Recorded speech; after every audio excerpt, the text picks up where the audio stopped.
জয়গুরু, সুপ্রভাত, হরি ওম। ওম অখণ্ড সংহিতা বা অখণ্ড মণ্ডলেশ্বর শ্রী শ্রীমৎ স্বামী স্বরূপানন্দ পরমহংসদেবের অমৃতময় উপদেশবাণী দ্বাবিংশ খণ্ড।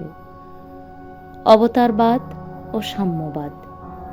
সাহেব প্রশ্ন করিলেন, অবতারবাদ আর সাম্যবাদ এক বস্তু?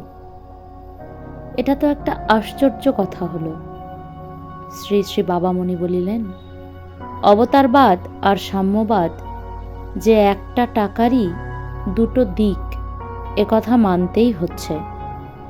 অবতারবাদের ঈশ্বর মানুষ হয়ে আসতে পারেন, তিনি বুদ্ধ হন, খ্রিস্ট হন, কৃষ্ণ হন বা গৌরাঙ্গ হন।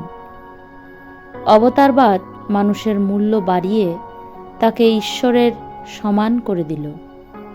সাম্যবাদ এক মানুষকে অপর শ্রেষ্ঠ মানুষের মধ্যে কারো চেয়ে হেয় বলে স্বীকার করতে কুণ্ঠিত। এখানেও সাধারণ মানুষের দাম আশ্চর্য রকমভাবে বেড়ে গেল।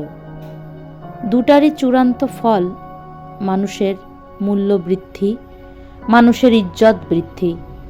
সাম্যবাদী মানুষদের মধ্যে কে একটু বেশি বড়, কে একটু বেশি ছোট, এ নিয়ে তর্ক থাকতে পারে, কিন্তু কেউ যে ছোট নয়, এটা সর্বজন স্বীকার্য।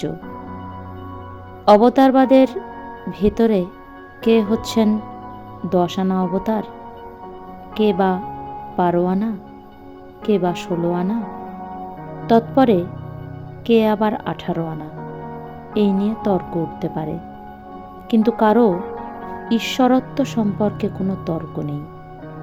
হরি ওম।